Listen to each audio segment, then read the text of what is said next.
Hello, I'm Ollie and this is Criminolly, where I talk about crime, pulp, horror, that kind of thing. Today I'm going to talk a bit about BookTube. I'm doing the Your BookTube tag.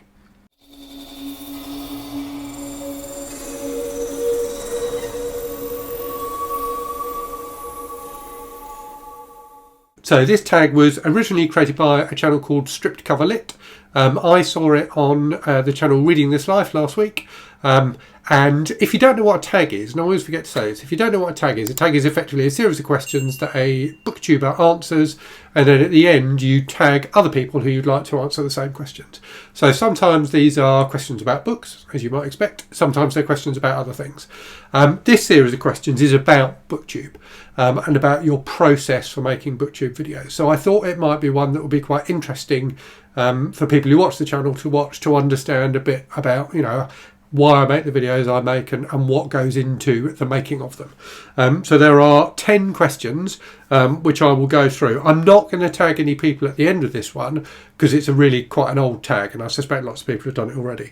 But if you're a booktuber and you're watching this and you fancy doing it, it would be great to see your answers as well. Okay, so first question is, how do you decide what to review on your channel? So everything I review on my channel comes out of things that I'm reading. And I don't really tend to read things specifically to review them, if that makes sense. So I'm not someone who particularly keeps up with new releases and things like that. I tend to have projects that I get myself involved in, like my project to read disturbing books, but they are more to do with what's interesting me as a reader at the time than solely being driven by things that I will think to be, I think will be interesting to put on the channel.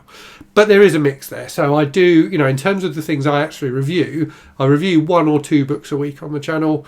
I almost always read more than 1 or 2 books in a week. So I don't review on the channel everything I do read, and what I tend to do is pick the things that will be most interesting to people out there to review. I weight my reviews more towards positive reviews than negative reviews, but I do, if I've read a book and really have problems with it, I'm happy to come on here and talk about those problems. But I tend to focus more on positive reviews because I think people watch the channel and watch BookTube generally to get recommendations of books they might like. So I think people are more likely to want to watch a video about a book I think is good and they will therefore want to read than a book I think is bad. So anyway, that's the answer to the first question. That was a bit of a ramble. Second question then, let's talk about prep. Are you organised or seat of the pants? I'm probably halfway in the middle. So I'm not so disorganised that I often have to make videos on the same day that they go up, although sometimes I do. I kind of have set filming days. There's kind of 3 days a fortnight which tend to be my set days for filming, and on those 3 days I try and get a good few videos in hand, and then occasionally I'll film like during a lunchtime or something like that, but I usually try and make sure that that's for the video that's going up the next day or the day after that. So I'm reasonably organised, and I usually have a reasonable sense of what I'm going to put up video wise each week because I've got a set schedule for my videos as well. But I'm not as organised as some people who I know have plans that go, weeks and weeks in advance and have filmed stuff that they're not even going to put up for a month. Okay, next question then. What inspired you to start your channel? So as I said before, I started the channel to win a bet. So my son bet me that he would get to 100 subscribers on YouTube before I did. And I took that bet and won it and haven't looked back. So really enjoy the whole YouTube experience and I'm very glad that we had that bet and that gave me the nudge to start it in the first place. Okay, next question then. Walk us through a filming session. So I've got in front of me a tripod with my phone on it. I've got a microphone next to me. I have a whiteboard here that I use that I kind of make notes on. I haven't really made that many notes for this video. For tag videos, I tend to copy the questions into a draft. There's this app called Drafts I use, so I copy them into a document on my iPad, so I can just answer the questions there. But for like a review video or something like that, I would just use this whiteboard to make bullet points of the things I want to say. And then I sit down and film. I tend to, so the way I tend to film is if I feel like I've made a mistake in filming, if I've just dried up, which happens, or I haven't phrased something in quite the way I want to, what I usually do is just stop and go back to like 30 seconds, like in my mind, 30 seconds before I got to the point where I messed up, and try and pick up from there again. So I try and pick up from kind of where there's a natural break point in the video, so that if I have to edit in, you know, something, or, you know, edit the two bits together, it's not too jarring. But sometimes I'll go right back to the start of the video and just do the whole thing again. My preferred kind of style is just to talk and use minimal editing. So where I do make mistakes, I quite often just begin again. So a lot of my videos I've actually filmed the first half of like 2 or 3 times. So you may find that the beginning parts of my videos sound a bit more eloquent than the latter parts, but that's just because I've rehearsed them more.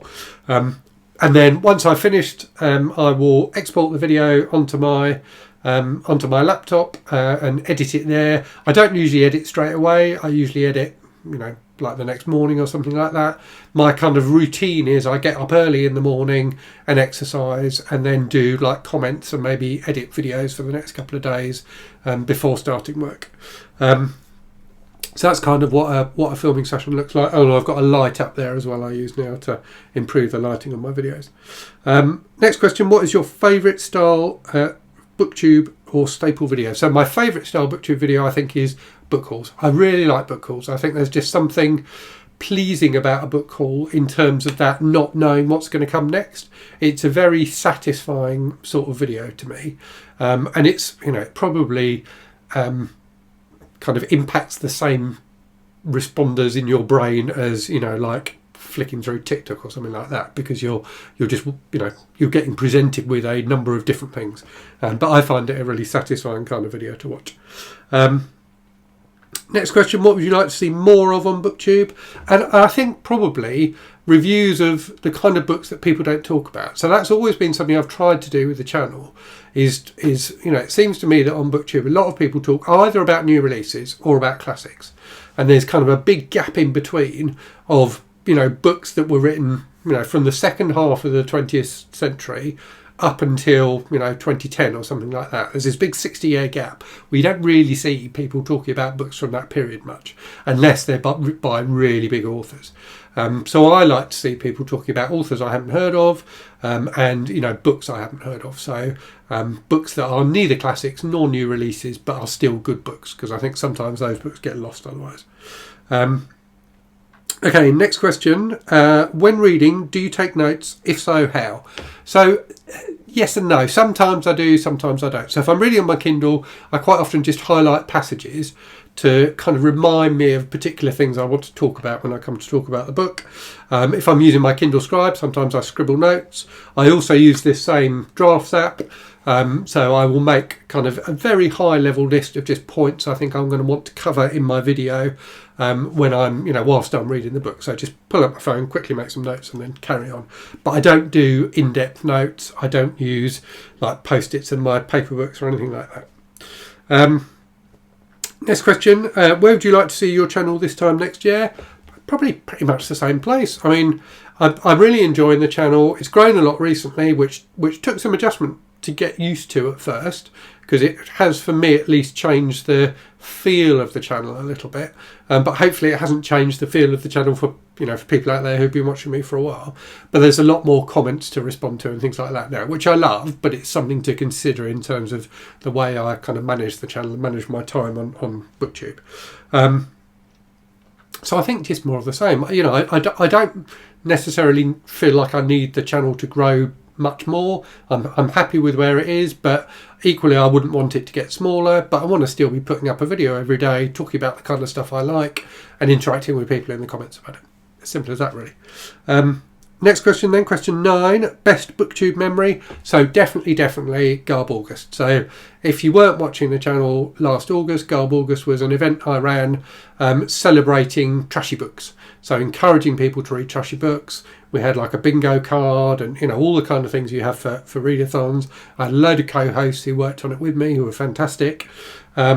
And the thing that I enjoyed the most was at the beginning of Garb August. So on the 1st of August, I made a video which I put up, which was just people saying Happy Garb August.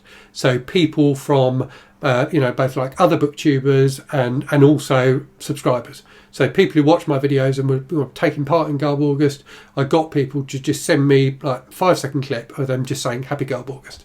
And it was just basically a stream of people doing that with a slightly silly beginning and ending featuring me. So I had a great time doing that video, and it was really wonderful to see so many people getting excited about an event that I was running, an event that was about trashy books, which are a passion of mine, and also to see what subscribers actually look like. Because as a creator, you're used to people knowing what you look like, what you sound like.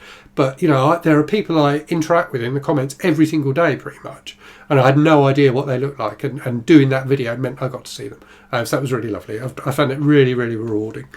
And then the final question is why? Why BookTube? So why BookTube? So because I enjoy talking about books. I've always loved books. I've always loved reading. And I've typically not had that many people in my, in real life that I could talk to about the kind of books I really enjoy. So there are certainly people out there, people who are friends or colleagues of mine who I can talk to about books generally, but not the kind of books I'm really passionate about. So BookTube has been fantastic in terms of watching other people's content and learning about new books and things like that, but also making my own videos and talking to people in the comments and getting recommendations that way. It gives me great pleasure to share books that I've loved on the channel, and then to see people come back a couple of weeks later in the comments saying, "Oh, I read that book you recommended, it was brilliant." I think it's I just love it. I really, really love it. So that's why I BookTube, because it's brilliant. And if if you've ever thought about starting a channel and been nervous about it, like I was when I started my channel, my advice would be just give it a go. It's easier than it looks. I don't know if I make it look easy or not, but you're just talking. The technical side of it, you can overcome technical challenges in time. But at the end of the day, BookTube is just someone talking to their phone about books. And most of us have the technology and the technical know-how to be able to do that, at least. And then you can just evolve from there. So I think it's a great thing to do, and a great kind of add-on to reading as a hobby. Because reading can be quite a solitary thing, can't it? Whereas BookTube makes it a community thing. So those are the 10 questions gone through. As I say, I'm not going to tag anyone this week because this is quite an old tag. But if you're watching and you fancy doing it, it'll be great to see. Okay, time for a random book from the shelves. So this is a book I rebought a while ago, but read when I was a kid and need to read again. It's The Demolished Man by Alfred Bester, who's a fantastic science fiction writer.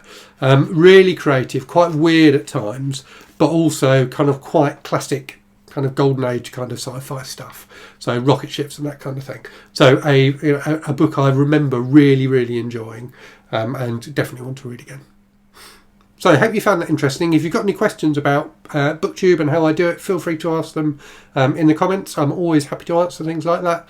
But aside from that, I will just say thank you very much for watching. Hope you're safe and well out there. Hope you're really good stuff, and I'll speak to you again very soon. Cheerio.